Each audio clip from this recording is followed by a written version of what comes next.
요한계시록 세 번째 시간이네요. 지난 두 번의 시간을 통해서 요한계시록의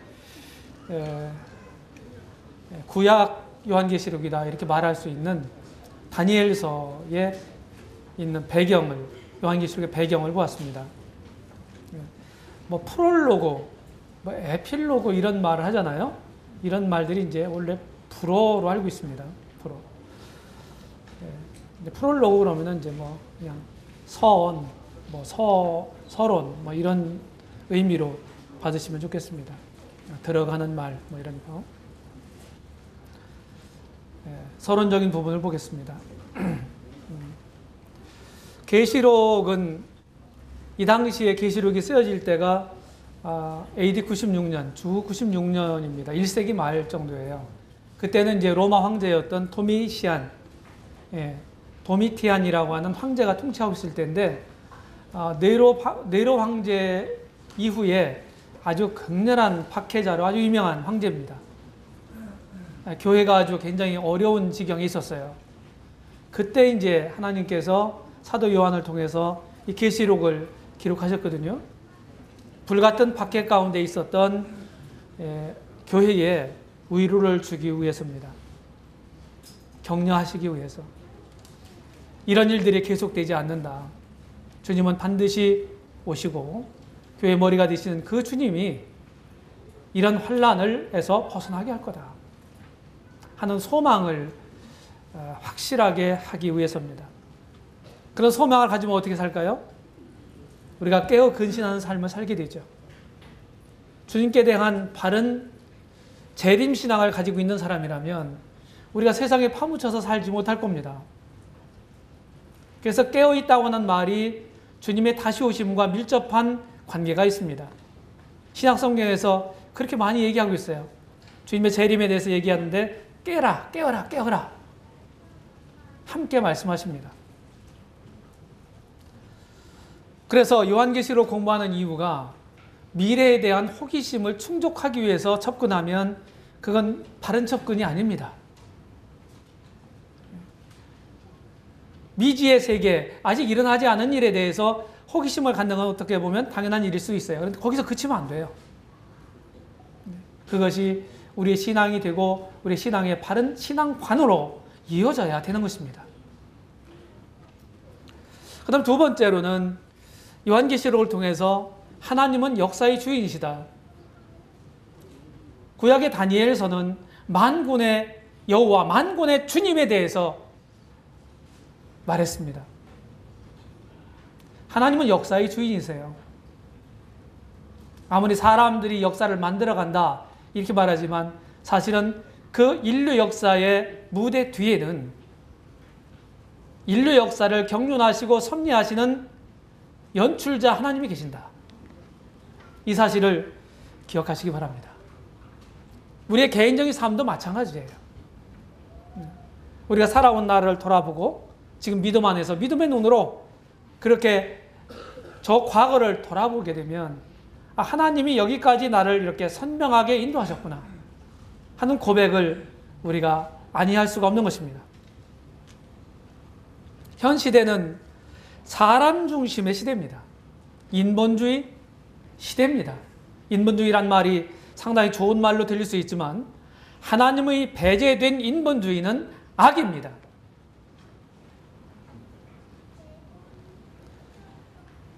지구가 태양 주위를 돌아가며 존재하는 것처럼 해바라기가 태양을 따라 도는 것처럼 우리 사람들은 하나님 중심으로 살아가도록 원래 만들어졌어요. 그런 삶의 패턴을 벗어나서 사는 것 자체가 문제입니다. 거기에는 행복이 없어요. 만족이 없어요. 인생의 참된 의미와 가치를 하나님을 벗어난 인본주의적 삶을 통해서는 결코 찾을 수가 없다. 믿음이라는 게 뭔가요? 회개라는 게 뭐예요? 구원받는다는 게 뭐예요? 그 하나님께로 돌아가는 걸 말하는 것입니다. 우리는 요한계시록을 통해서 철저하게 하나님의 계획과 주도하에 인간 세계의 이루어지는 그런 일들을 아주 리얼하게 다룹니다. 우리가 요한계시록을 통해서 그걸 배울 수가 있어요.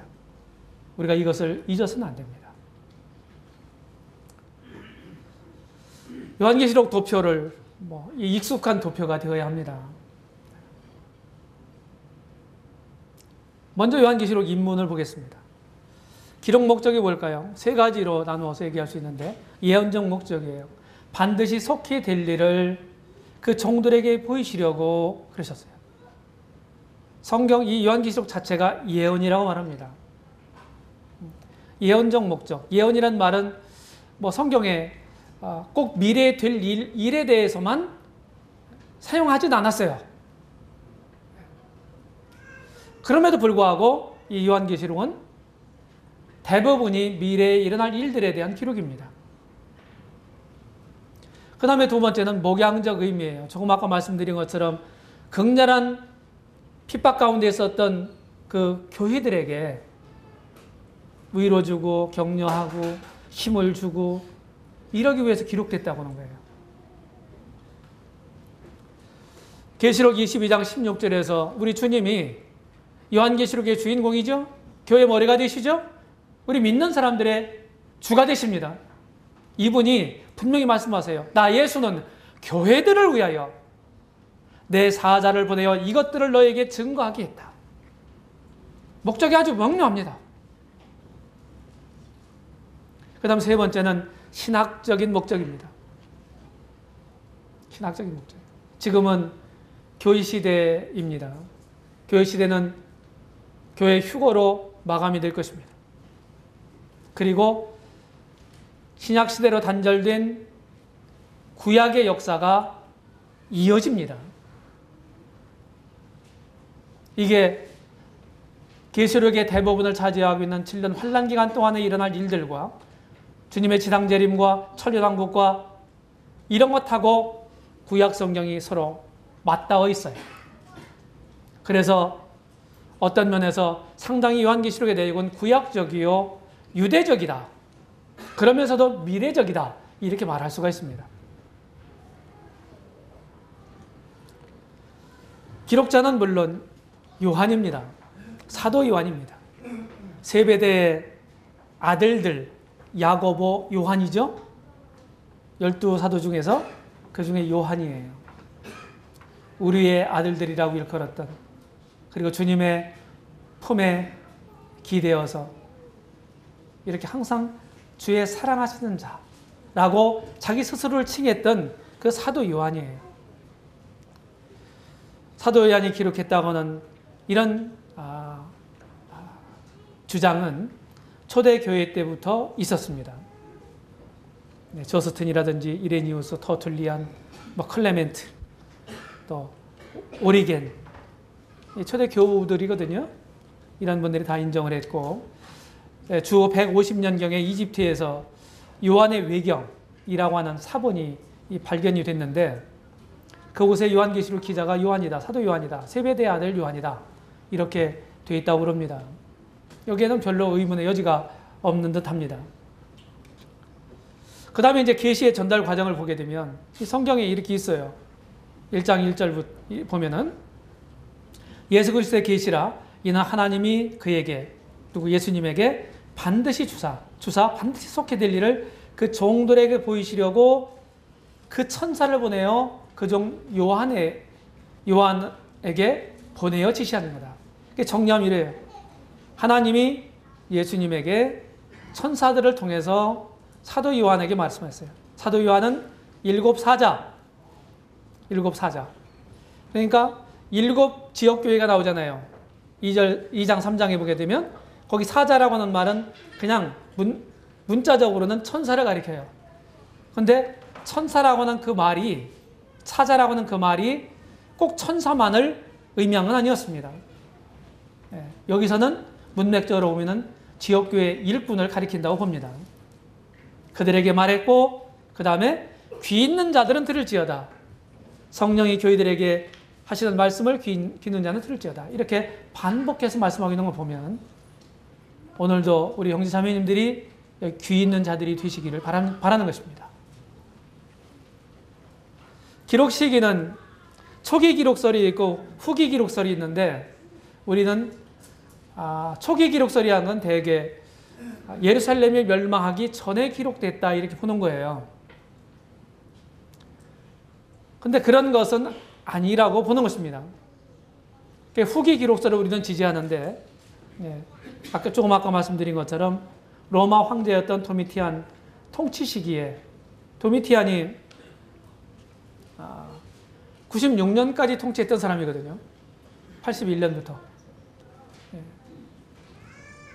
굉장히 기독교를 박해했던 사람이에요. 그 죽자마자 96년에 죽어요. 그리고 이제 사도 요한은 그가 죽기 전에 요한계시록에 쓰여진 반모섬에 유배됐다 그거 쓰잖아요. 기록하잖아요. 그리고 죽자마자 이제 에베소로 귀환을 합니다. 그리고 수년을 그곳에 머물면서 말년을 보내게 되죠. 그래서 우리는 이 후기 기록설인 주후 96년경에 기록됐다고 보는 것입니다. 기록 장소는 반모섬입니다. 반모섬. 이 소아시아 연안, 터키죠, 지금요. 터키 서쪽입니다. 소아시아가 터키 서남쪽이라고 말할 수 있습니다. 그것도 이렇게 반도인데요. 좀 굵은 반도죠. 터키가. 거기에서, 에게해, 터키 서쪽에 에게해입니다. 지중해에서 위쪽으로 이렇게 올라온 데죠. 그리스 반도와 터키 반도 사이에 있는 그 바다를 에게해라고 그럽니다. 거기에 이제 초송달 모양을 하고 있는 반모섬이라는 섬이 있어요. 여기는 사람 별로 살기가 어려운, 물이 별로 없어요. 여기는 이제 정치범들이나 이런 그 죄수들을 귀양 보내는 곳이에요. 거기 가면은 이제 혼자 힘으로 살아나오기가 어렵습니다. 저희가 이제 그쪽에 터키 그리스를 갔을 때 하루 시간을 내서 조그만 배를 임대해가지고 여기를 배 타고 갔었어요. 통통통통 하면서. 한 100km 정도 터키 쪽에 떨어졌습니다. 수다굿이라고 하는 지금 에베소를 지금 셀축이라고 그러거든요. 거기에 외항 역할을 하고 있는 수다굿이라고 하는 항에서 갔는데 갈 때 한 4시간 반 정도 걸렸어요. 이게 그 파도를 헤쳐가지고 가는 게 쉽지 않더라고요. 왕복이면 얼마입니까? 올 때 이제 이미 말씀드린 것처럼 올 때는 오후에 왔기 때문에 굉장히 오후는 이제 이게 바다가 좀 거칠어지거든요. 심한 파도가 있어서 많이 고생을 했습니다. 여기에서 유배 생활을 하고 있을 때 기록한 것으로 성경에 기록되어 있습니다. 계시록 1장 9절에 나 요한은 너희 형제요 예수의 환난과 나라와 참음에 동참하는 자라. 이게 뭡니까? 내가 지금 박해 가운데 있다 하는 말이에요. 하나님의 말씀과 예수의 증거로 인하여 반모라 하는 섬에 있었다. 분명히 말씀하고 있죠? 이게 반모섬이 이렇게 있습니다. 여기 터키 쪽이죠. 터키 여기가 이쪽이 이렇게 터키예요. 여기가. 이쪽은 이제 그리스죠. 그리스. 반모섬이 여기에 있는 겁니다. 위치적으로. 이 반모섬 전경입니다. 제가 거기에 갔을 때 직접 찍은 사진이에요. 진짜 반모섬 사진이에요. 요한계시록의 특징은 예언적입니다. 예언의 말씀이죠. 그 다음에 어린 양이란 말이 굉장히 많이 등장해요. 어린 양이 누구를 가리키죠? 우리 주님 예수 그리스도를 가리켜요. 기독이라고 하는 말은 그리스도라는 말의 한자어입니다. 공개적이에요. 다 공개가 됐어요. 그리고 상징적인 용어들이 많이 있습니다. 그리고 범우주적입니다. 그냥 어떤 지역에 국한돼서 일어날 일들이 아니다 이 말이에요. 그리고 조금 아까 말씀드린 것처럼 구약적입니다. 학자들이 연구한 바에 의하면 계시록이 22개장으로 되어 있는데 404구절이에요. 22장 404구절. 근데 그 중에 8구절이 구약과 연관되어 있다. 이렇게 말합니다. 그러면 가히 구약적인 책이다. 이렇게 말할 수가 있습니다. 그 다음에 절정적이에요. 인류 역사 종말에 있을 일에 대한 기록이거든요. 뭐든지요. 드라마도 그렇고 소설도 그렇고 무슨 작품도 그렇고 처음에 시작을 해서 발단 전개가 하면서 클라이막스까지 쭉 끌어들이죠. 그렇죠? 그리고 대단원의 막을 내리는 것입니다. 하나님께서 우리 사람들을 창조하시고 인류사를 경영해 오셨어요.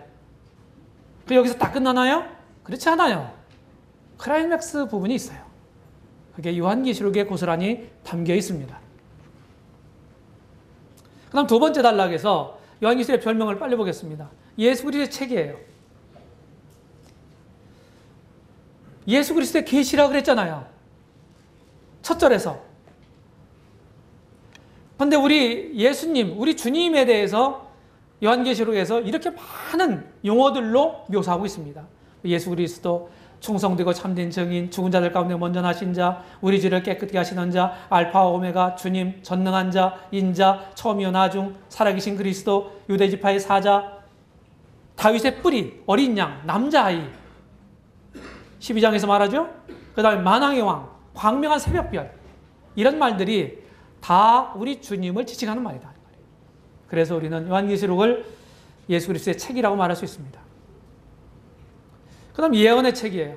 이 예언의 말씀을 읽는 자와 듣는 자와 그 가운데 기록함을 지키는 자 복이 있다. 요한계시록 자체를 스스로가 예언의 말씀이라고 얘기하고 있어요. 예언의 책이에요. 그 다음 천사의 책입니다. 하나님의 심판을 집행하는 과정에서 하나님은 천사들을 많이 사용하시죠? 천사들을 통해서 하나님 심판을 집행하세요. 천사에 대한 얘기 많이 나와요. 어떤 책보다도, 어떤 성경책보다도 그렇습니다. 그 다음에 상징의 책이에요. 자, 1세기 말에 기록된 게 요한계시록이라고 했잖아요. 근데 지금 시간적 간격이 얼마나 있습니까? 2000년이 훌쩍 넘었잖아요. 그럼 적어도 1900년 이상의 간격이 있지 않습니까? 그럼 1900년이라고 하는 시간적 간격은 뭘 의미합니까? 언어가 변천합니다. 말이 바뀐다고요. 맞죠? 문화 바뀝니다. 그렇죠? 그래서 언어가 바뀌고 문화가 바뀌는 거예요. 그 당시에 사용하던 언어로 저 미래에 일어날 일들을 요한이 묘사한 것입니다. 그렇죠? 그러니까 상징적인 용어들을 많이 사용할 수밖에 없었다는 거예요. 내가 보지도 경험하지도 않은 그런 일들을, 미래의 일들을 보면서 뭐 횃불같이 타는 것이 바다에 떨어졌다. 뭐 오늘날 같으면 뭐 미사일이 떨어졌다 이렇게 표현할 수도 있어요. 요새 용어로 하면. 근데 그 미사일을 뭐 합니까 그때? 요한이 모르죠. 그래서 상징의 책이다 이 말할 수가 있습니다. 심판과 의료의 책이에요. 네, 요한계시록에 심판에 대한 기록이 아주 자상하게 기록되어 있어요. 의료의 책입니다. 많은 박해가 있는 가운데 주님을 따르고 하나님을 경외하는 사람들에게 위로를 주는 이런 책이 바로 요한계시록이에요. 그 다음에 7의 책입니다.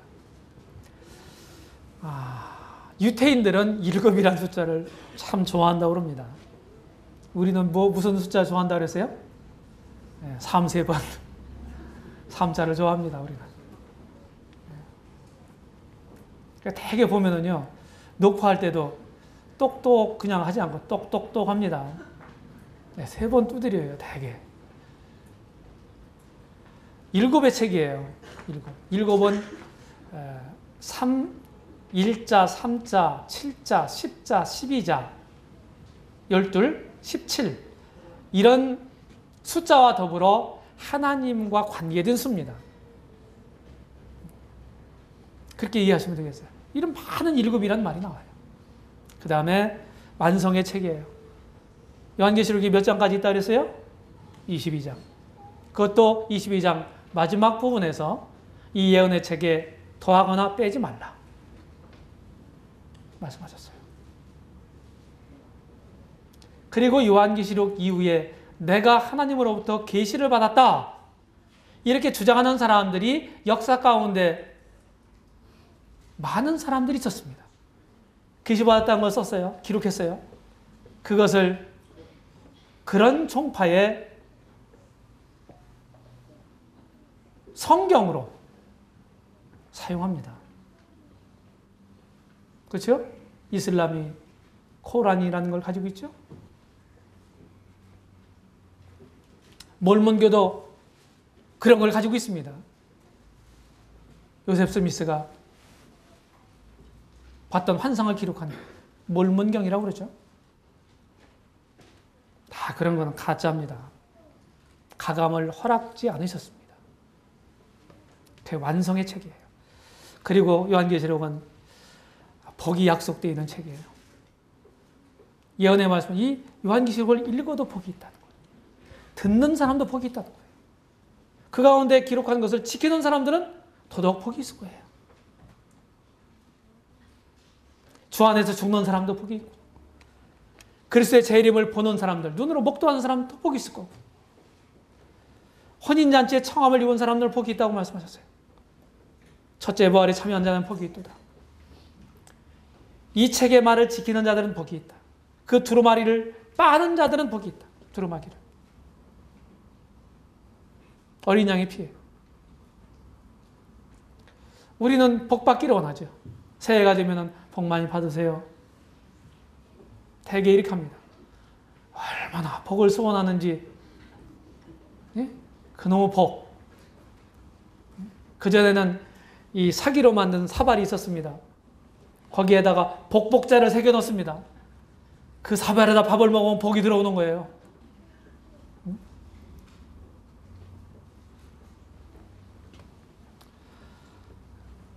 행복은 어디에 있어요? 하나님 안에 있습니다. 하나님이 복입니다. 하나님을 만나고 하나님과 함께하고 하나님의 뜻대로 사는 사람이 행복한 사람이에요. 아멘이십니까? 헛다리 짚지 마세요. 자, 세 번째 단락에서 요한계시록의 개요를 보겠습니다. 자, 1장 19절을 성경 펴셨나요? 1장 19절을 읽어보면은 아주 중요한 요한계시록의 키구절이 나옵니다. 열쇠 구절이에요. 그러므로 네 본 것과 이제 있는 일과 장차 될 일을 기록하라. 네 본 것, 이제 있는 일, 장차 될 일.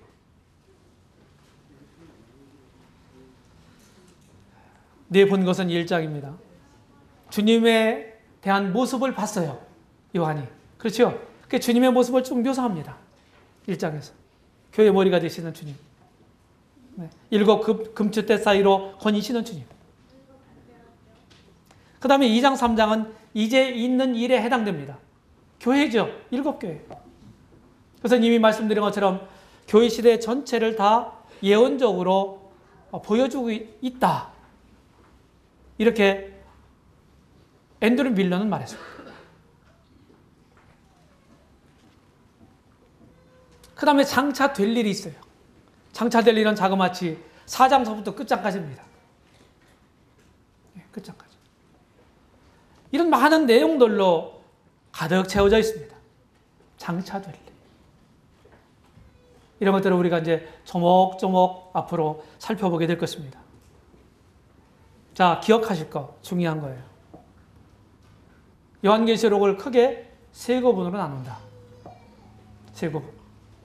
네 본 것 1장, 이제 있는 일 2장, 3장, 장차 될 일 4장부터 22장. 이걸 마인드 딱 가지셔야 돼요.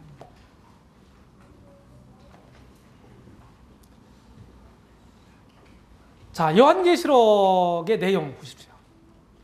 자, 네 본 것 1장에 대한 거 이렇게 정리를 하면 교회 주권자 되시는 예수 그리스도에 대한 기록입니다.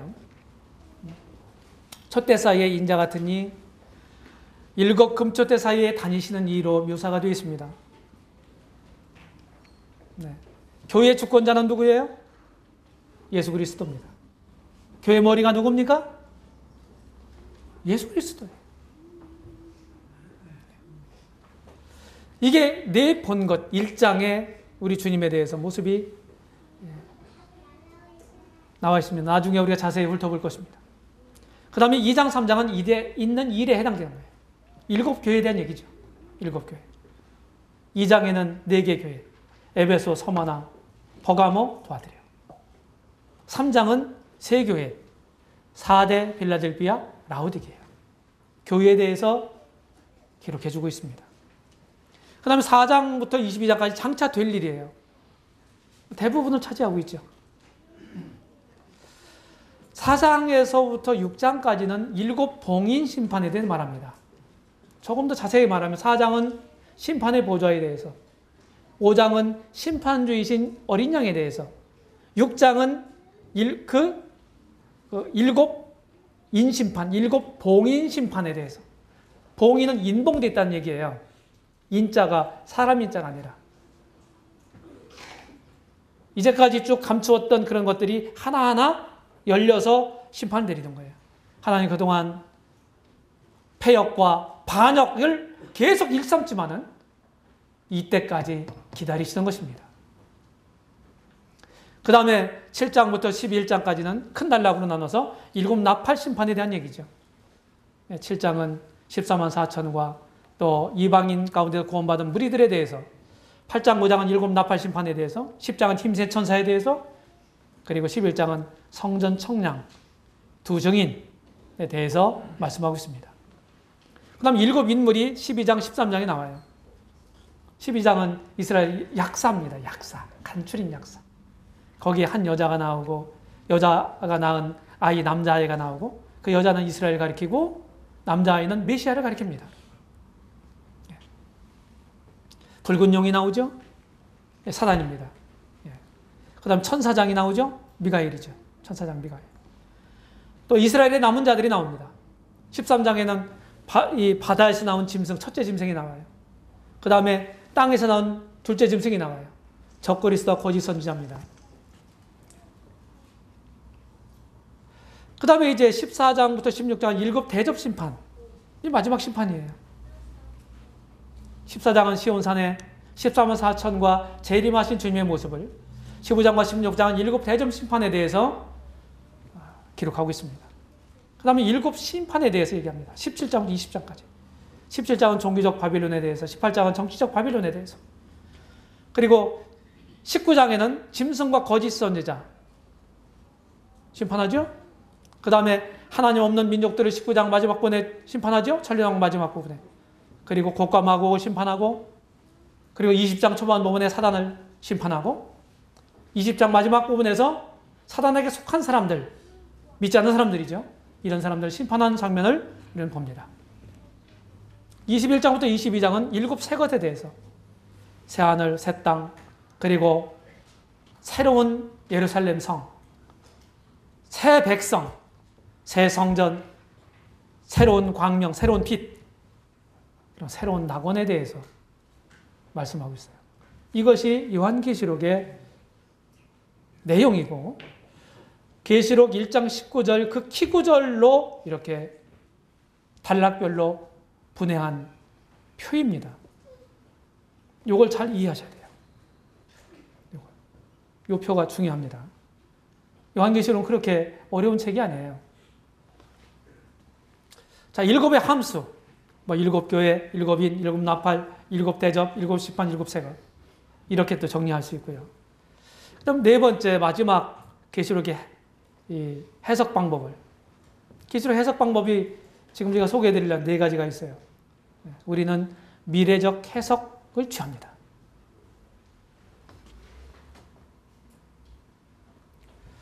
자, 첫 번째 과거적 해석이 있어요. 이 사람들은요, 계시록에 기록된 내용이 사실적으로 보지만은 1세기 말에 기록됐다고 그랬죠. 그때 당시에 일어났던 일이다, 이렇게 보는 겁니다. 그 다음에 역사적 해석은요, 똑같이 요한계시록에 기록된 것이 사실적으로 보지만은 이것은 4장부터 19장까지는 쭉 사도시대부터 재림 때까지 쭉 교회 역사에 대한 예언적인 전개다. 이렇게 봅니다. 그래서 이제 현재 이 시대에, 이 교회 시대에 그냥 영적으로 적용시키는 거예요. 풍유적 해석, 이건 영예입니다. 상징적인 의미다, 그건. 실제가 아니고. 쉽게 얘기해서. 이렇게 보는 거고. 그 다음에 이제 미래적 해석. 여기에 주목할 필요가 있습니다. 이제 성경 해석학을 공부하다 보면 성경은 인간 언어로 기록됐다 그랬죠. 맞아요? 사람이 사용하는 언어들, 언어로 기록됐다고요. 인간의 언어는 뭐가 있습니까? 언어 법칙이 있어요. 언어 법칙. 여기 보세요. 이게 뭡니까? 그러면 그 손은 그냥 손이에요. 1차적으로 그렇게 받아들여야 되는 거예요. 맞아요? 여기 보세요 할 때 여기를 보면 되는 것이지 여기가 어디지? 저 하늘인가? 땅인가? 이렇게 괜히 잔머리 굴리지 마시기 바랍니다. 그래서 미래적 해석은 해석의 황금률이라고 일컫는 이 세 가지 요건에 충족된다고 하는 거예요. 문법적, 역사적, 신학적 해석의 황금률이 적용됩니다. 그 다음에 구약과 신약의 예언들이 완벽한 조화 속에 통합이 됩니다. 여기서는 이랬다 저기는 저랬다 그러는 게 아니에요. 성경을 해석할 때 가장 중요한 원리 중에 하나가 성경 전체와 조화를 이루어야 된다는 거예요. 조화가 이루지 않는 해석은 잘못된 해석이에요. 그런데 하나님께 모순이 있다고는 얘기해요. 또 하나는 순차적인 특징을 짓는 연대기적인 설명에 대한 답입니다. 하나님의 구원사를 공부하시다 보면 인간 창조가 있었잖아요. 사람 만드신 목적이 있죠. 이유가 있죠. 그런데 우리가 생각하는 대로, 복음적으로 생각하는 대로 우리가 실패했어요. 근데 우리를 회복하시기 위한 수단이 뭐예요? 구원이잖아요. 맞아요? 그럼 구원받는 게 끝입니까? 구원받는 게 성경의 핵심이다. 그것이 목적이다. 이렇게 생각하면 구원받는 걸 끝나야 되는 거예요. 그런데 구원받는 게 끝이 아니잖아요. 구원받은 사람들에게 성경은 뭘 요구합니까? 너희들의 삶을 통해 하나님 뜻을 성취하라고 하는 거예요. 하나님의 경륜적인 입장에는 마찬가지예요. 이 시대가 끝이 아니에요.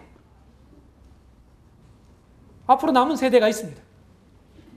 그 세대는 이미 구약 성경에서 그토록 많이 예언했던 그런 아주 인간 창조 이래로 가장 절정을 이루는 시대예요. 사막에 샘이 흐르고 꽃이 피고 7배의 소출을 내고 평화와 정의가 구현되는 그 시대입니다. 그렇게 해야 완성이지 그게. 시작이 있으면 목표가 있는 거고. 그렇죠? 그리고 목표를 향해서 지금 가고 있는 과정 중에 있다면 완성이라는 게, 달성이라는 게 있어야 되잖아요. 요한계시록 미래적 해석이 이것을 만족스럽게 해결해 주는 거예요. 황금률 해석이 이런 것입니다. 시간이 안 남아서 그냥 가겠습니다. 문법적 해석, 역사적 해석, 신학적 해석. 그냥 지나갈게요. 자.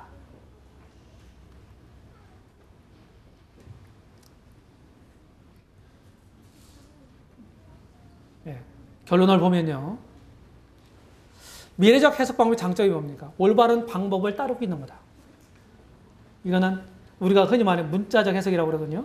그 말이 우리 밖에 있는 다른 사람들에 의해서 좀 공격을 좀 당해요. 그래서 저는 다른 표현을 씁니다. 문학적 방법이다. 여기에는 많은 요소들을 포함하고 있는 의미예요. 제가 사용하는 건 문자적, 문법적, 문맥적, 역사적.